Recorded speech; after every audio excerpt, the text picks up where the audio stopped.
Marco Silva tentou no final do jogo travar um pouco a euforia, porque um resultado destes e uma exibição destas leva a que os adeptos de repente possam sentir-se tentados se calhar a sobrevalorizar alguns aspectos.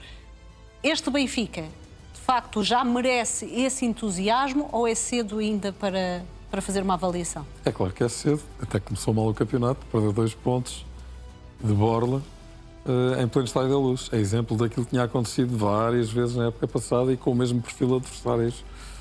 E isto, de alguma forma, dá intranquilidade porque reaviva fantasmas. Portanto, eu creio que este jogo, e repara, depois desse empate com o Académico de Viseu, no qual eu concordo muito com aquilo que foi dito, creio que foi o Pedro que falou nisso, o Benfica jogou muito bem em termos ofensivos. O Benfica esteve francamente mal, foi no momento do planeamento defensivo, na transição defensiva e na forma como a equipa se deixou surpreender ainda e sempre, e mais uma vez exemplo daquilo que aconteceu na época passada. Eu também levo isso muito à conta de falhas de concentração que Mourinho estava a tentar combater ferozmente e que seguramente Marco Silva estará a fazer o mesmo. Tal questão da mentalidade competitiva que faz com que tenhas que estar desperta durante os quase 100 minutos que um jogo leva. Mas também consegues ver melhores dinâmicas ofensivas neste Benfica do que vimos na época passada? Aí acompanho o Gonçalo. Cada treinador tem a sua identidade. Mourinho privilegiava mais o equilíbrio. No caso de Marco Silva, ele quer um jogador como Palhinha, justamente para tentar tranquilizar aqueles que estão à sua frente, no sentido de saberem que têm um bodyguard, um guarda-costas atrás. O Benfica não tem esse jogador ainda, não é? É provável que o venha a ter em breve. Mas acho que nem é questão do Benfica atacar mais. O Benfica envolve muito mais gente no processo ofensivo. Isso é muito importante. Acho que o Gonçalo já falou nisso. Tu colocas 2, 3, 4 jogadores na área. O Sporting fazia muito isso na época passada com o Rui Borges. É evidente que crias mais dúvida no adversário e crias mais hipóteses de finalização. No entanto, o Benfica ontem teve um índice de finalização completamente diferente dos jogos anteriores, apesar de tudo ainda desperdiçou alguns. Creio também que o Benfica tirou o pé da tábua de forma muito clara a partir dos 20, 25 minutos da segunda parte, por 2 ordens de razões, pela proximidade do jogo com o Horus e também, vamos dizer, uma questão de respeito para com o próprio Casa Pia, porque o resultado poderia de facto ter ido por aí fora. Agora, acho que o Benfica, do ponto de vista ofensivo, está muito forte, acho que isso está à vista. 5-0 ao St. Gallen, 6-1 ao Hearts, 7-0 ao Casa Pia. São muitas goleadas em poucos jogos. Ok, adversários que não são propriamente candidatos a ganhar a Liga dos Campeões, mas este Casa Pia tem sido uma pequena besta negra do Benfica em jogos de campeonato no passado recente. Há 2 anos, neste mesmo estádio, ganhou 3-1 ao Benfica, com o Bruno Lage. O ano passado empatou 1-1 e empatou 2-2 no Estádio da Luz, creio que foi assim. Portanto, eu acho que tem que se dar mérito à forma como Marco Silva está a trabalhar, enfim, as dinâmicas ofensivas da equipa. Já ontem dissemos, creio que é mais ou menos consensual dizer que o Benfica do meio campo para a frente tem um plantel muito forte, por isso eu defendo que se o Benfica conseguir uma boa opção para central e uma boa opção para trinco, o Benfica fica com um plantel de grande qualidade e com muitas mais-valias. Ontem parece-me evidente que aconteceram 2 coisas, que é o que acontece sempre quando estás na presença de uma goleada. Uma equipa muito bem e outra muito mal. E nesse sistema de vasos comunicantes isto concorre para esse coquetel da goleada. Mas sim, quer dizer, o Benfica, em termos de dinâmicas ofensivas, não vejo grande diferença em relação àquilo que aconteceu frente ao Académico de Viseu, como disse o Pedro, concordo.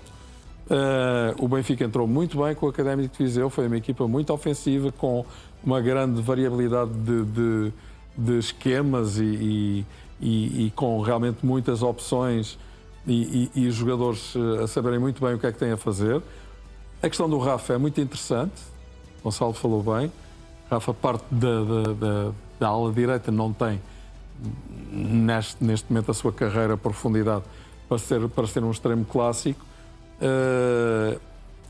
Afunda para dentro e Bá, que está a jogar muito bem, melhor até do que eventualmente se poderia esperar, até no processo ofensivo.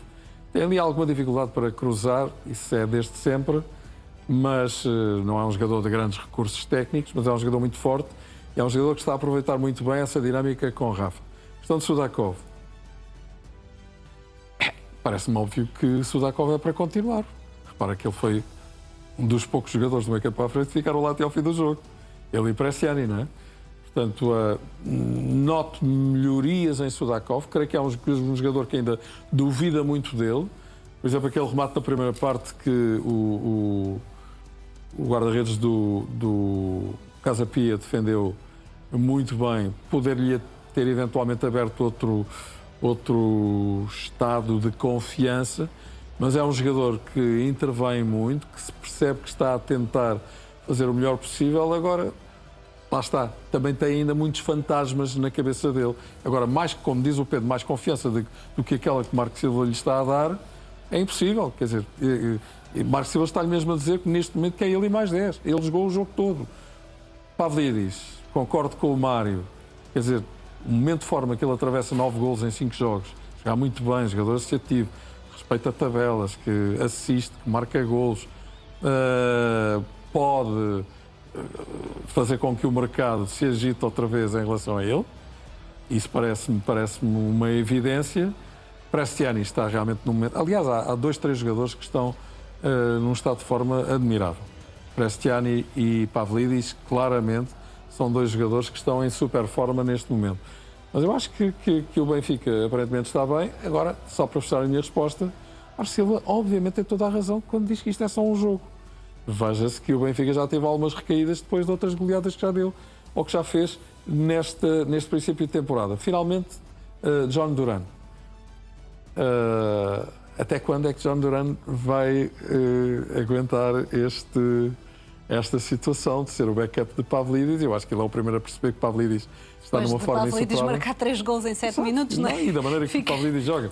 Agora, para ele foi muito importante também a forma como ele conseguiu o gol, ainda por cima uma execução técnica de grande categoria. Cerca de 1 minuto acho que o Benfica está realmente muito bem servido o meio campo para a frente, assim consiga um trinco, principalmente isso, a que dê outra dimensão à equipa e é difícil dissociar aquilo que acabei de dizer do nome de João Palhinha. Sendo que do meio campo para a frente, da época passada, tem apenas John Duran como um novo rosto, o resto já estavam todos no plantel. Mas Pedro, ainda sobre Sudakov, há pouco o Gonçalo falou daquela reação dos companheiros quando Sudakov falha aquele golo.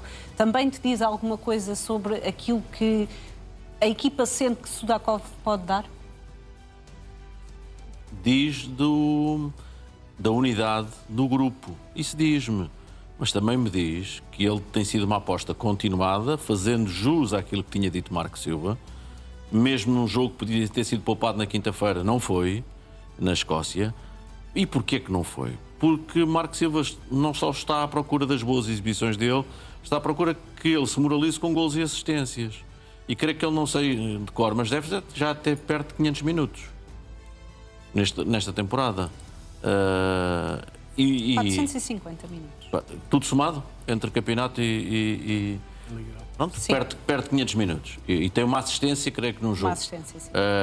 E portanto é pouco para quem joga sempre e para quem joga naquela posição. Mas não é pouco só por isto, é porque uma equipa que marca 7, 6 e 5, o 10 tem que participar mais. Tem que molhar a sopa. Tem que fazer mais. Tem que ser mais interventivo nas definições. Faltar-lhe a isso? Sim, falta-lhe. O Sudakov foi comprado agora, não foi há um ano. O Benfica tem que pagar agora 20 milhões 250 mil euros. Porque os 6.750 da época passada foi do empréstimo com a obrigação de compra para chegar aos 27. Depois ainda há umas alcavalas. Mas para se ter uma ideia, portanto, eu acho que o mais importante é a convicção do treinador. O treinador que está convicto que é com ele. O tempo dirá. As manifestações dos companheiros, ontem vi, nem é nisto do Rafa, mas ontem vi o Rafa a sorrir várias vezes, que é uma coisa que não é fácil ver no Rafa sorrir.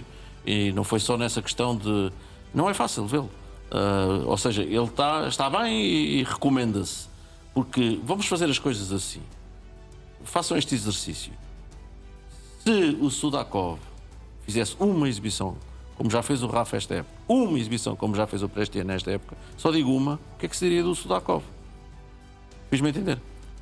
Portanto, ainda falta muita coisa Agora para me convencer. Queria só dizer que, se, por exemplo, Palhinha assinar pelo Benfica, aí a situação do Sudakov poderá ser revista. Porquê? Eu acho que uma das coisas que Marco Silva está a ver é a tal questão do equilíbrio, uma equipa muito ofensiva, mas repara que ele ainda houve uma conferência de imprensa, creio que no lançamento do jogo, em que se referiu a Sudakov como médio, não é? Portanto, ele vê-o como um terceiro médio e como um organizador de jogo que faz a ligação. Não há dúvida sobre isso. Não, jogar nas costas do avançado, se for um Duran ou um Rafa, já ontem eu disse que são jogadores que estão muito mais perto de segundo avançado do que Sudakov, embora a posição seja a mesma. É disso que eu estou a falar. No caso de um jogador como Palhinha, ou o próprio Palhinha, entrar no Benfica, o Benfica ficará com um duplo pivô, que poderá muito bem ser, por exemplo, Palhinha e Ausnes. Por isso eu dizia ontem que, independentemente de estarem a jogar bem, serem muito úteis, a Renetcheia, Barreiro, o próprio Sudakov podem estar em causa em termos de titularidade, embora eu não veja a situação confinada a 11 jogadores. Vejo Portanto, o que diz é que nesta altura Marco Silva vê mais em Sudakov alguém para equilibrar nas situações defensivas, organizar, mais do que ser um participante ativo no ataque. Sudakov é um médio de ataque que joga na posição onde Rafa jogou ou onde John Durant pode jogar, um bocadinho mais à frente, mas quer dizer, estamos a falar de jogadores perfis e de famílias completamente diferentes em termos futebolísticos. Um é médio, os outros dois são avançados. Entrando um trinco como Palhinha, liberta mais a possibilidade do Benfica jogar com dois médios e, eventualmente, jogar ali com um jogador com outras características de Sudakov, mas para já a aposta dele parece ser claramente ucraniano. Finalmente eu queria dizer que ele jogou o jogo todo, não jogou. Saiu aos 78, mas foi o último a sair daqueles que, entretanto, abandonaram.